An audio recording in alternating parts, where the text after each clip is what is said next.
Oke, baik. Bismillahirrahmanirrahim. Assalamualaikum warahmatullahi wabarakatuh.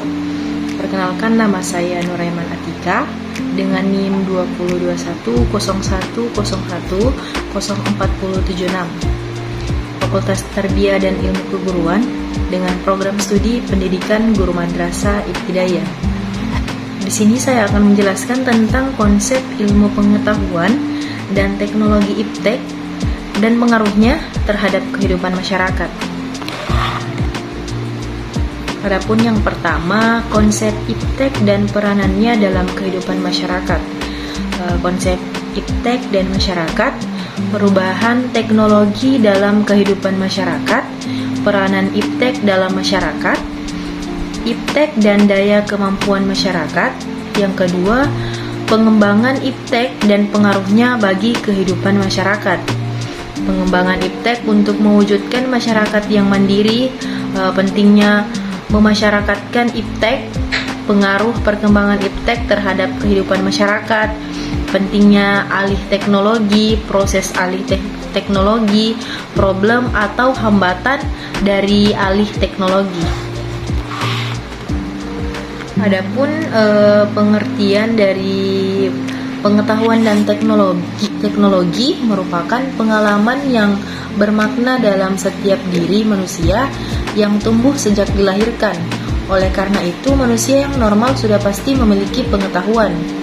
Selanjutnya ada prinsip yang membedakan antara ilmu dan pengetahuan adalah ilmu yang memiliki ciri-ciri disusun secara sistematik, ada objek kajiannya, ada ruang lingkupnya, menggunakan suatu metode tertentu.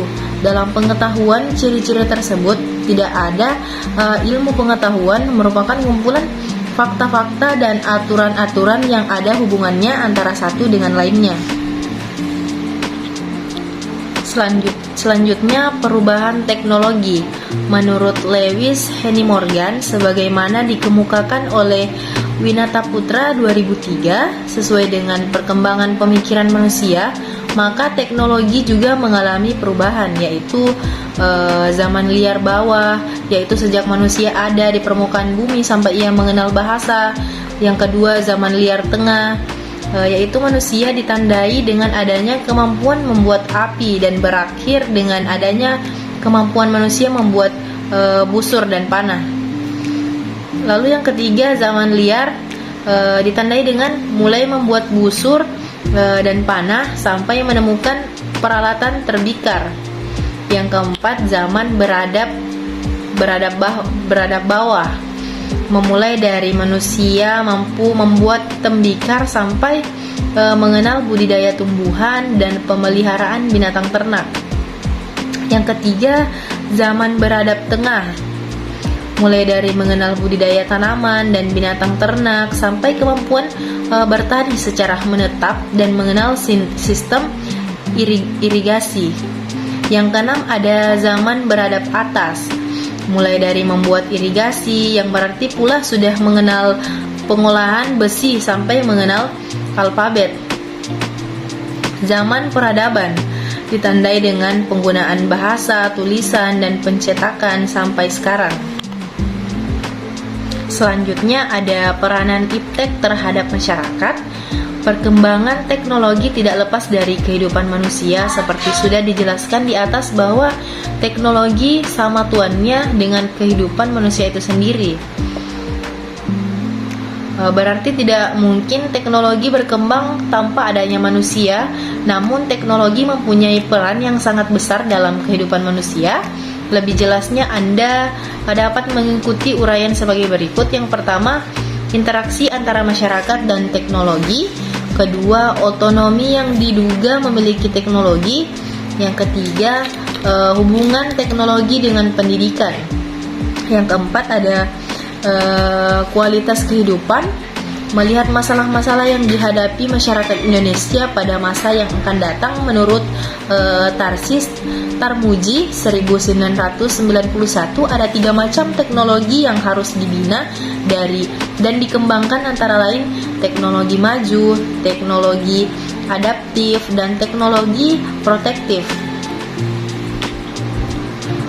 selanjutnya iptek dan daya kemampuan masyarakat.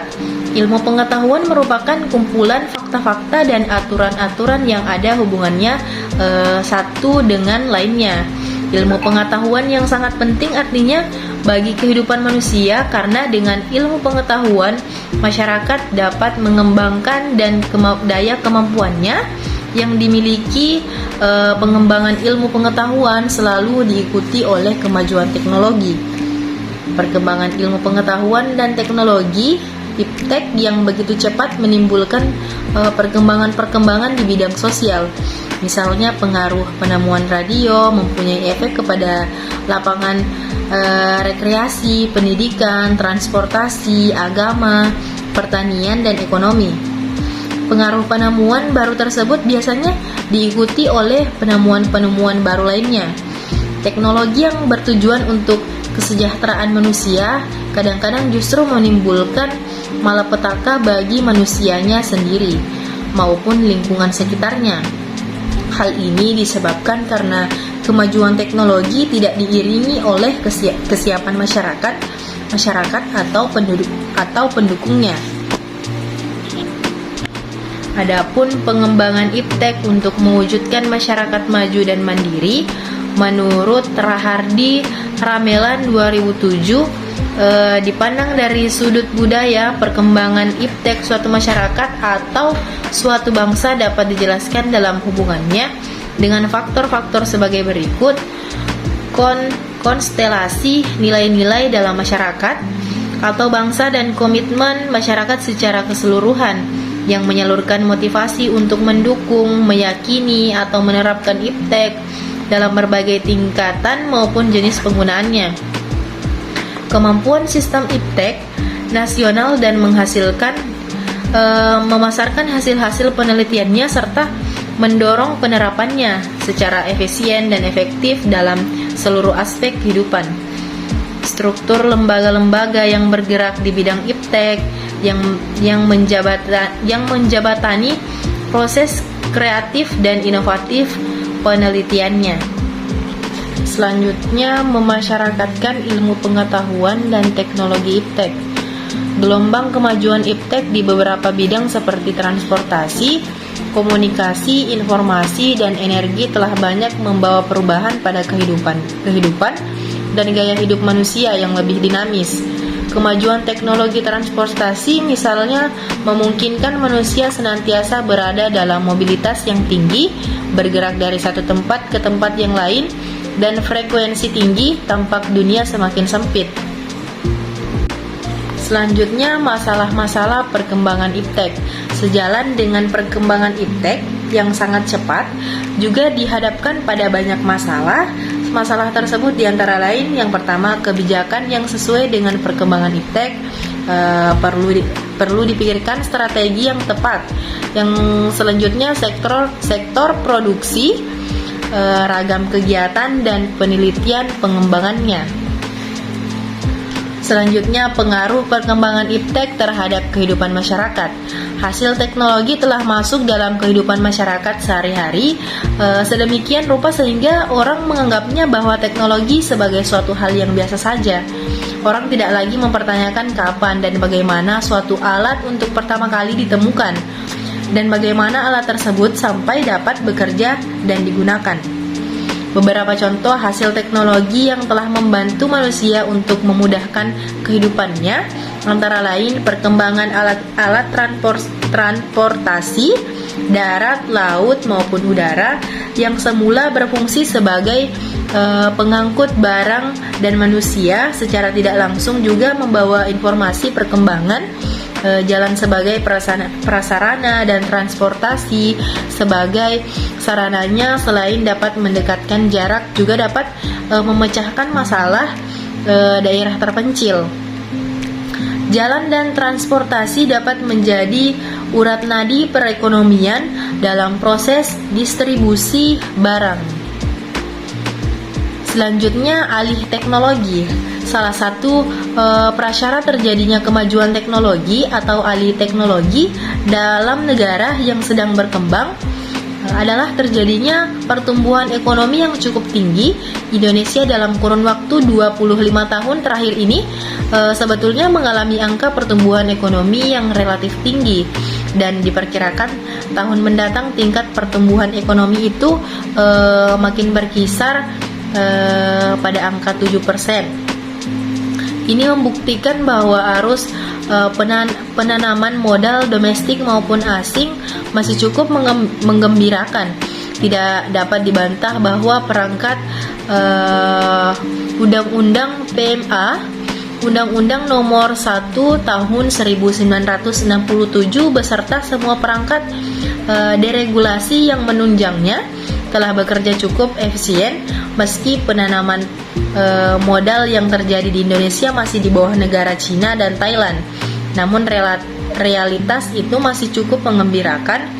Tentu hal ini perlu ditingkatkan lagi mengingat munculnya pesaing-pesaing baru seperti Vietnam dan Filipina. Selanjutnya ada proses alih teknologi. Jenis pemindahan teknologi dapat dibagi menjadi 3 kelompok, antara lain transfer material, yakni suatu pemindahan teknologi dalam wujud lahiriah dan harfiah dari suatu daerah atau bangsa ke dalam daerah atau bangsa lain. Yang kedua ada transfer design, yakni suatu pemindahan teknologi yang terbatas kepada rancangan teknologi dari suatu daerah atau bangsa ke daerah atau bangsa lainnya.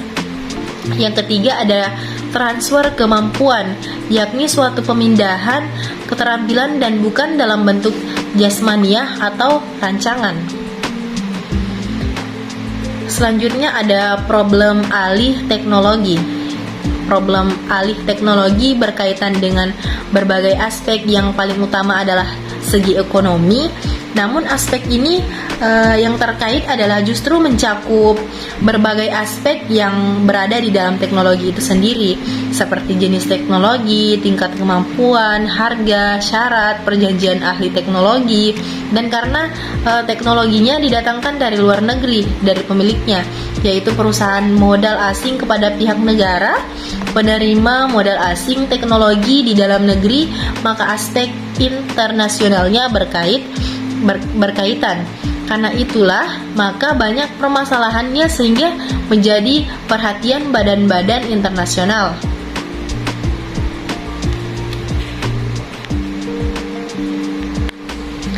Oke, baik, mungkin itu tadi pemaparan materi yang telah saya jelaskan dengan konsep ilmu pengetahuan dan teknologi iptek dan pengaruhnya terhadap kehidupan masyarakat. Saya akhiri dengan ucapan wabillahi taufiq wal hidayah. Wassalamualaikum warahmatullahi wabarakatuh.